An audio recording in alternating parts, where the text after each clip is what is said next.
Hi అండి అందరికీ. Thumbnail చూస్తే మీకే అర్థమైపోయి ఉంటుంది కదా!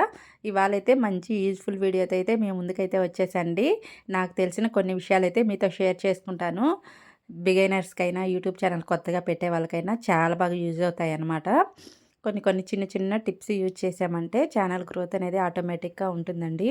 మనం ఏ టైంలో వీడియో పోస్ట్ చేస్తే మనకి వ్యూస్ వస్తాయి, గ్రోత్ ఎక్కువ ఉంటుంది అనేసి తెలుసుకున్నామంటే ఆటోమేటిక్‌గా వ్యూస్ వస్తే వ్యూస్ వచ్చాయంటే ఆటోమేటిక్‌గా మనకి వాచ్ అవర్ అనేది కలుస్తుంది కాబట్టి ఇబ్బందే లేదనమాట. మనం స్టార్టింగ్‌లో ఛానల్ పెట్టినప్పుడు మన ఫ్రెండ్స్‌కి కావచ్చు, రిలేటివ్స్‌కి అందరికి కూడాను మనం వాట్సాప్ స్టేటస్ పెట్టేసి ఛానల్ ఇట్లా క్రియేట్ చేసాము, సబ్స్క్రైబ్ చేసుకోండి అని చెప్తాం కదా! అలా చేసుకోవడం వల్ల ఛానల్ గ్రోత్ అనేది ఏమీ ఉండదండి. మనకి మన కంటెంట్ నచ్చేసి మనకి జెన్యూన్‌గా సబ్స్క్రైబర్స్ వస్తారు చూసారా? అలాంటి వాళ్ళే మనకి ఛానల్ అనేది చూస్తూ ఉంటారనమాట. లైక్ చేసి ఛానల్ అనేది చూస్తారు. మన కంటెంట్ నచ్చి వచ్చిన సబ్స్క్రైబర్సే మన ఛానల్‌ని వాచ్ చేస్తారనమాట.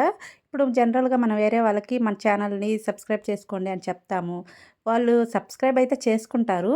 చూస్తారో చూడరో తెలీదు కదా మనకి. వాళ్ళు బిజీలో వాళ్ళుంటారు. మన వీడియోస్ వాచ్ చేస్తారో చేయరో కూడా మనకు తెలీదు. అలాంటప్పుడు వేస్టే కదా!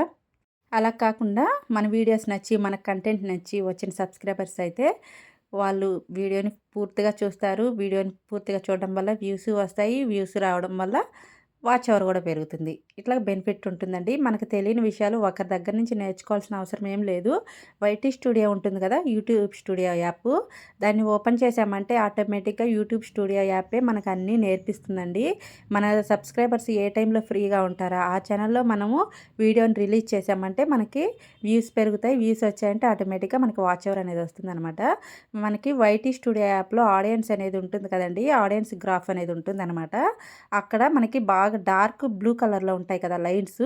డార్క్ బ్లూ కలర్స్ లైన్స్ ఉన్నప్పుడు మన ఆడియన్స్ అనేది ఆన్‌లైన్‌లో ఉన్నట్టు అప్పుడు ఫ్రీ టైమ్ అన్నట్టనమాట. ఆ టైంలో మనం వీడియోని గాని రిలీజ్ చేయగలిగితే వ్యూస్ అనేది వస్తాయండి. అలా డార్క్ బ్లూ కలర్‌లో కాకుండా కొన్ని లైన్స్ అనేవి లైట్ కలర్‌లో ఉంటాయన్నమాట. లైట్ కలర్స్‌లో ఉన్నప్పుడు చాలా తక్కువ మంది ఉన్నట్టు. ఇంకా వైట్ కలర్‌లో ఉంటాయి. వైట్ కలర్‌లో ఉన్నప్పుడు అసలు లెస్ అన్నట్టు. అసలు ఇంక ఆ టైంలో మన సబ్స్క్రైబర్స్ ఎవ్వరు కూడా ఫ్రీగా లేరు. వాళ్ళ పనిలో వాళ్ళు బిజీగా ఉన్నారు. అప్పుడు మన వీడియో పోస్ట్ చేసినా గానీ అప్పుడు ఏం గ్రోత్ ఉండదనమాట. మనకు చూసేదానికి అవకాశం ఉండదు కదా! మన సబ్స్క్రైబర్స్ ఎవ్వరు లేరక్కడ. అప్పుడు చూసేదానికి అవకాశం ఉండదు. అందుకోసం అన్నట్టు అట్లాగా మనకి సబ్స్క్రైబర్స్ ఉన్నప్పుడే బ్లూ కలర్ లైన్స్ బాగా హెవీగా డార్క్‌గా కనిపిస్తూ ఉంటాయి గదా! ఆ పర్టిక్యులర్ టైంలో మనం వీడియో గాని పోస్ట్ చేయగలిగితే అప్పుడు మనకి వ్యూస్ అనేది ఆటోమేటిక్‌గా వస్తాయండి. మోస్ట్‌లీ మనకి మధ్యాహ్నం 2 గంటల నుంచి 6 గంటల లోపల వీడియోలు గాని పోస్ట్ చేయగలిగామంటే మనకి వ్యూస్ అనేవి పెరుగుతాయి. వ్యూస్ వచ్చాయంటే మనకి ఇవి వాచ్ అవర్ గూడా ఆటోమేటిక్‌గా కలుస్తదనమాట. ఆ టైంలో ఫ్రీగా ఉంటారు కదండీ! చాలామంది హౌస్ వైఫ్స్ కావచ్చు, ఎవరైనా కానీ మధ్యాహ్నం 2-6 గంటల లోపలంటే కొంచెం ఫ్రీ టైమే కాబట్టి ఈవినింగు ఇప్పుడున్న చిన్న పిల్లలు ఏమైనా వీడియోస్ అయితే ఈవినింగు 4, 5 పైన ఖాళీగా ఉంటారు కదా! 4, 5 పైన వాళ్ళ వీడియోస్ పోతాయి. ఆఫీస్ నుంచి వచ్చిన వాళ్ళు 5 పైన వస్తారు కాబట్టి 5 నుంచి 6, 7 లోపు గూడా ఆటోమేటిక్‌గా ఎళ్ళిపోతూ ఉంటాయన్నమాట వీడియోసు. ఇంగా 7, 8 పైన వీడియో అనేది అప్‌లోడ్ చేసినా వేస్ట్ అండి. ఆ టైంలో అయితే వ్యూస్ ఎక్కువ రావు. మనకి వాచ్ అవర్ రాదనమాట. ఏమైనా 2 గంటల నుంచి 6 గంటల లోపల వీడియో అని పోస్ట్ చేసుకునే దానికే చూసుకోవాలండి. మనకి ఇంకొక ఆప్షన్ గూడా ఉంది కదా! ఇప్పుడు షార్ట్ వీడియో కింద రిలేటెడ్ వీడియో అని లింక్ ఇస్తున్నారు కదండీ! దానివల్ల గూడా చాలా మంచి బెనిఫిట్ అయితే ఉంటుందండి. షార్ట్ వీడియో చూసిన వాళ్ళు ఖచ్చితంగా కింద రిలేటెడ్ వీడియో పెట్టారు ఏదో ఓపెన్ చేద్దామనేసి ఖచ్చితంగా ఫుల్ వీడియో అయితే ఓపెన్ చేస్తారనమాట. సరే 100కి 100 మంది ఓపెన్ చేయకపోయినా 50% అయినా ఓపెన్ చేస్తారండి ఖచ్చితంగా. ఆ షార్ట్ వీడియో కిందన లింక్ ఇచ్చామంటే ఫుల్ వీడియో లింకు ఖచ్చితంగా ఓపెన్ చేసి ఏంటిది ఫుల్ మ్యాటర్ ఏంటి చూడాలని ఎక్సైటింగ్‌గా కొంతమందైతే ఓపెన్ చేస్తారు. దాని ద్వారా కూడా మనకి వ్యూస్, వాచ్ అవర్ చక్కగా వస్తాయన్నమాట. ఇప్పుడు అదొక ఆప్షన్ వచ్చింది కాబట్టి చాలా బెనిఫిట్స్ ఉన్నాయండి దాని ద్వారా. ఇంకోటొచ్చేసి మిక్స్డ్ కంటెంట్ పెట్టొచ్చా? పెట్టకూడదా? పెట్టొచ్చండి. హ్యాపీగా పెట్టొచ్చు. మిక్స్డ్ కంటెంటు హ్యాపీగా పెట్టేసేసుకోవచ్చండి. ఇప్పుడు సీరియల్స్ వాళ్ళు ఏమైనా డివోషనల్ వ్లాగ్స్ కావచ్చు, డైలీ వ్లాగ్స్ కావచ్చు, కుకింగ్ వ్లాగ్స్ కావచ్చు, ఎక్కడికైనా వెళ్తారు కదా! వాళ్ళు టూర్‌లు. అట్లాగా ఏయన్నా టూర్‌లు కావచ్చు, అన్నీ కూడా పెడుతూ ఉంటారు గదా! హ్యాపీగా పెట్టుకోవచ్చండి. మిక్స్డ్ కంటెంట్ పెట్టుకోవచ్చు. ఇవి మిక్స్డ్ కంటెంట్ ఏది పెట్టినా గానీ మన ఓన్ అయ్యి ఉండాలండి. మన ఓన్ కంటెంట్ అయితే ఏదైనా ఎప్పుడు కూడా ఇబ్బందే ఉండదండి. మిక్స్డ్ కంటెంట్ షాపింగ్ వ్లాగ్స్ కావచ్చు, ఏయైనా మన ఓన్ వాయిస్‌తో చెప్పేటియి అయితే లాంగ్ వీడియోస్‌కైతే అస్సలు మ్యూజిక్ అయితే అస్సలు యాడ్ చేయొద్దు. షార్ట్స్‌కైతే మ్యూజిక్ యాడ్ చేసుకోవచ్చండి. ఇబ్బంది ఏం లేదు. లాంగ్ వీడియోస్‌కైతే మ్యూజిక్ అయితే అసలు యాడ్ చేయొద్దు. కాపీరైట్ అయితే పడుతుందనమాట. స్ట్రైక్ పడుతుంది. ఫుల్ వీడియోస్‌కి మన వాయిస్‌తో ఓన్ కంటెంట్‌గా మిక్స్డ్ కంటెంట్ పెట్టినా గానీ చక్కగా మానిటైజేషన్ అయితే అవుతుందనమాట. మిక్స్డ్ కంటెంట్ ఏది పెట్టినా గానీ క్లారిటీ అనేది ఉండాలండి వీడియో అనేది. ఎగ్జాంపుల్ మనం కుకింగ్ వీడియోస్ తీసుకుందాము. కుకింగ్ వీడియోస్ చూపిచ్చేటప్పుడు మనకి ఫోన్ అనేది కెమెరా అనేది క్లారిటీ రావాలండి. మనం చూపిచ్చే రెసిపీ వాళ్ళకి అట్రాక్టివ్‌గా కనిపించాలనమాట. క్లారిటీగా అర్థమయ్యే విధంగా మనము ఎక్స్‌ప్లెయిన్ చేస్తూ ఉండాలనమాట. మనకి రెసిపీ ఏదైనా నచ్చి ఎక్స్‌ప్లెయిన్ చేసే విధానం నచ్చే కదండీ సబ్స్క్రైబ్ చేసుకుంటారు.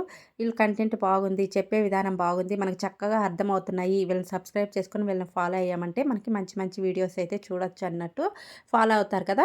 అలాంటప్పుడు మనం ఎక్స్‌ప్లెయిన్ చేసే విధానము, మనము యూజ్ చేసే ఫోన్ కూడా కెమెరా అనేది క్లారిటీగా ఉండాలండి. ఎట్లాగంటే అట్లా క్లమ్జీగా ఉందంటే చూడడానికి ఇష్టపడరు. మనమే చూడం కదండీ! ఇంకా వేరే వాళ్ళు ఎందుకు చూస్తారు చెప్పండి? అలాంటప్పుడు క్లారిటీగా ఉండేటట్టు చూసుకోవాలనమాట. ఏదైనా గానీ మన రెసిపీ కావచ్చు, డైలీ వ్లాగ్స్ కావచ్చు, అయన్నీ కూడాను క్లారిటీగా ఉండేటట్టు చూసుకోవాలి. మనం చెప్పే విధానం బాగా నచ్చాలనమాట. ఆడియన్స్‌కి నచ్చితేనే మన వీడియోస్ అనేది వాచ్ చేస్తారు. షార్ట్ వీడియోస్‌కైతే హ్యాపీగా మ్యూజిక్ అయితే యాడ్ చేసుకోవచ్చండి. మనకి యూట్యూబే ఆప్షన్ ఇచ్చింది కదా! వేరే వాళ్ళ వాయిస్ అయినా యూజ్ చేసుకోవచ్చు. మ్యూజిక్ అయినా యూజ్ చేసుకోవచ్చు. ఇబ్బందేం లేదు. వేరే వాళ్ళ వాయిస్ యూజ్ చేసుకున్నాం గదా! అనేసి వేరే వాళ్ళ వీడియోస్ కూడా తీసుకొచ్చి మన ఛానల్‌లో అయితే పెట్టకూడదండి. డైరెక్ట్‌గా తీసుకొచ్చి సేవ్ చేసి ఇట్లాగా పెట్టకూడదనమాట. పెట్టామంటే స్ట్రైక్ అయితే వేస్తారు. అంటే వాళ్ళ ఓన్ వీడియోస్ కాబట్టి ఖచ్చితంగా వాళ్ళు స్ట్రైక్ అయితే వేస్తారనమాట. వాళ్ళ ఓన్ వీడియోస్‌కి మనం వాళ్ళ ఓన్ వాయిస్‌నైతే యూజ్ చేసుకోవచ్చు. ఎందుకంటే మనకి యూట్యూబ్ ఆ ఆప్షన్ ఇచ్చింది కదా! వాయిస్‌కి అయితే యూజ్ చేసుకోవచ్చు. మనకి వీడియోస్ అయితే యూజ్ చేసుకోకూడదన్నట్టు. ఇప్పుడు ఎగ్జాంపుల్ షార్ట్ వీడియోసే ఉంటాయండి. ఏమైనా ఫన్నీ షార్ట్స్ ఉంటాయి కదా! ఫన్నీ షార్ట్సే మనము ఎక్సైట్‌గా లిప్ మూవ్‌మెంట్ అనేది ఖచ్చితంగా ఇస్తేనే మనకి బాగుంటుందండి చూసేదానికి లుక్ వైజు. అట్లా కాకుండా వేరే వాళ్ళ డబ్బింగ్ వాయిస్‌కి వాళ్ళొకటి చెప్తూ మనం ఒకసారి లిప్ మూవ్‌మెంట్ ఇచ్చామంటే ఈళ్ళేంటి ఇట్లా చెప్తున్నారనేసి చూసే వాళ్ళకి ఇంట్రెస్ట్‌గా అనిపిచ్చదు కదా! ఆ లిప్ మూవ్‌మెంట్ అనేది ఖచ్చితంగా ఇవ్వగలిగితేనే ఆ కంటెంట్ వీడియోస్ అవైనా డబ్బింగ్ వీడియోస్ అయినా గానీ ఇష్టపడి చూస్తారనమాట. అప్పుడు సబ్స్క్రైబ్ చేసుకుంటారు. లేదంటే అదైనా స్క్రోల్ చేసేస్తారు గానీ ఇష్టంగా సబ్స్క్రైబ్ చేసుకోరు కదా! అదైనా గానీ మిక్స్డ్ కంటెంట్ చేసేటప్పుడు అలాంటి వీడియోస్ చేసేటప్పుడు కూడా జాగ్రత్తగా కేర్‌గా చేస్తే సరిపోతుందనమాట. ఇంకొకటేంటంటే, మన వీడియోస్ పోస్ట్ చేసినప్పుడు మన మొబైల్‌లో నుంచే చూడకూడదండి. ట్రాఫిక్ సోర్స్ అనేది పడుతుందనమాట. మన వీడియోస్ మన మొబైల్‌లో నుంచి అస్సలు చూడకూడదు. ఇంకా మన ఇంట్లో ఫ్యామిలీ మెంబర్స్‌కి ఉంటాయి కదండీ మొబైల్స్. వాళ్ళ మొబైల్‌లో నుంచి అయితే చక్కగా చూసేసేసుకోవచ్చు. మన వీడియోని అప్‌లోడ్ చేసిన వెంటనే వేరే మొబైల్ ఉంటది కదా! ఎగ్జాంపుల్ మన హస్బెండ్ ఉంటారు, బ్రదర్ ఉంటారు, అమ్మ, నాన్న వాళ్ళకి మొబైల్స్ ఉంటాయి కదా! ఇప్పుడు ఎవరికి మొబైల్స్ వాళ్ళకుంటాయి కాబట్టి ఖచ్చితంగా పక్కన ఆ మొబైల్ నుంచి అయితే మనము చూడొచ్చనమాట. వేరే గూగుల్ నుంచి దాని నుంచయితే చూసుకోవచ్చు. మనము వేరే మొబైల్ నుంచైనా ఒక్క వీడియోని కంటిన్యూస్‌గా ఒకటికి 5 సార్లు, 10 సార్లయితే అట్లా చూడకూడదండి. ఒకటే వీడియోనైతే చూడకూడదనమాట. దాని వాచ్ అవర్ కూడా కలవదు మనకి. ఒకసారి, 2 సార్లు చూసి వదిలేసి మళ్ళీ నెక్స్ట్ వీడియోనైతే చూడొచ్చు. వాళ్ళ ఛానల్‌లోనే మన ఛానల్‌లోనే ఉంటాయి. ఎగ్జాంపుల్ ఒక 10 వీడియోలుంటాయి కదా! ఆ 10 వీడియోల్లో ఒక వీడియోనే పదే పదే 10 సార్లయితే చూడకూడదనమాట. ఒకసారి, 2 సార్లు చూసేసి మళ్ళీ స్క్రోల్ చేసి ఇంకొక వీడియోనైతే వాచ్ చేయొచ్చనమాట. అప్పుడు వాచ్ అవర్ కలుస్తుంది. ఒక వీడియోనే పదే పదే చూసామంటే దానికి వాచ్ అవర్ అయితే కలవదండి. అట్లాగా మన ఫ్యామిలీ మెంబర్స్ ఎంతమంది ఉన్నారో అంతమంది మొబైల్స్ నుంచయితే ఒకటికి 2 సార్లయితే చూసుకోవచ్చనమాట. హ్యాపీగా వ్యూస్ కలుస్తాయి. వాచ్ అవర్ గూడా వచ్చేస్తుందండి. అన్ని వీడియోలు క్లిక్ అవ్వాలంటే అవ్వవండి. ఏదో ఒక వీడియో ఉంటుంది. అన్నీ పోతూ ఉంటాయి. ఎంత పెద్ద ఛానల్ వాళ్ళకైనా నిదానం మీద కదులుతూ ఉంటాయన్నమాట కొన్ని కొన్ని వీడియోస్. ఒక్కొక్క వీడియో క్లిక్ అవుతుంది. ఒక్కొక్క వీడియో క్లిక్ అవ్వదు. ఇట్లాగని చెప్పేసి క్లిక్ అవ్వట్లేదు గాని అనేసి ఆపకూడదండి. డైలీ కూడా ఒక 4, 5 షార్ట్‌లు పోస్ట్ చేసేదానికి వీలు చేసుకోవాలన్నమాట. లాంగ్ వీడియోస్ అయితే డైలీ పెట్టేదానికంటే కుదరదు. కుదరకపోయినా మనకి వీక్లీ 2, 3 వీడియోలైనా పోస్ట్ చేసేదానికి మాక్సిమం ట్రై చేయాలి. అప్పుడు మనకి వాచ్ అవర్ అనేది వస్తుంది. మనకి వీక్లీ 2, 3 అయినా పోస్ట్ చేస్తే మనకి షార్ట్ కింద లింక్ ఇచ్చామంటే హ్యాపీగా వాచ్ అవర్ అనేది వచ్చేస్తుందండి. షార్ట్స్ అయితే రోజు 3, 4 అయినా పోస్ట్ చేసేదానికి ట్రై చేయాలన్నమాట మ్యాక్సిమము. షార్ట్స్‌కే ఎక్కువ గ్రోత్ అయితే ఉంటుందండి. షార్ట్స్ వైరల్ అయితే ఎక్కువ అవుతాయన్నమాట. ఎక్కువగా షార్ట్స్ పోస్ట్ చేసేదానికి ట్రై చేస్తూ ఉండండి. ఇప్పుడు షార్ట్ వీడియోస్‌కి వచ్చిన వ్యూస్ లాంగ్ వీడియోస్‌కైతే రావు కదా! ఇంకా బాగా అలవాటు పడిన తర్వాత షార్ట్స్ చూస్తున్నప్పుడు తర్వాత అయితే లాంగ్ వీడియోస్‌కి కూడా గ్రోత్ ఉంటుంది. కానీ ముందైతే షార్ట్ వీడియోస్‌కే బాగా గ్రోత్ ఉంటుందండి. ఎక్కువ షార్ట్ వీడియోస్‌కి వచ్చినంత గ్రోత్ లాంగ్ వీడియోస్‌కి అయితే రావన్నమాట.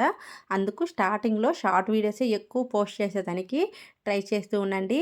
వీలైనంత వరకు రిలేటెడ్ వీడియోస్ అనేసి మనకి లింక్ ఇచ్చేదానికి కూడా ట్రై చేయండి. అలాగే థంబ్‌నెయిల్ ఒకటి పెట్టేసి లోపల ఒక మ్యాటర్ అయితే పెట్టకూడదండి. అట్లా పెట్టామంటే ఒకసారి చూస్తారు. మళ్ళీ అయితే సబ్స్క్రైబ్ అయితే చేసుకోరు. వెళ్ళిపోతారనమాట. మనం ఏ మ్యాటర్ అయితే చెప్పగలిగామో వాళ్ళు వీడియో ఓపెన్ చేసిన తర్వాత కూడా అదే యాజ్ ఇట్ ఈస్‌గా ఉండాలి. మనకి వాళ్ళకి యూజ్ అయ్యే మ్యాటర్ థంబ్‌నెయిల్ చూసే కదండీ మన వీడియోనైతే ఓపెన్ చేస్తారు. అది కాకుండా మనం వేరేది టాపిక్ ఉందంటే వాళ్ళు డిస్క్రైబ్ అయిపోతారనమాట.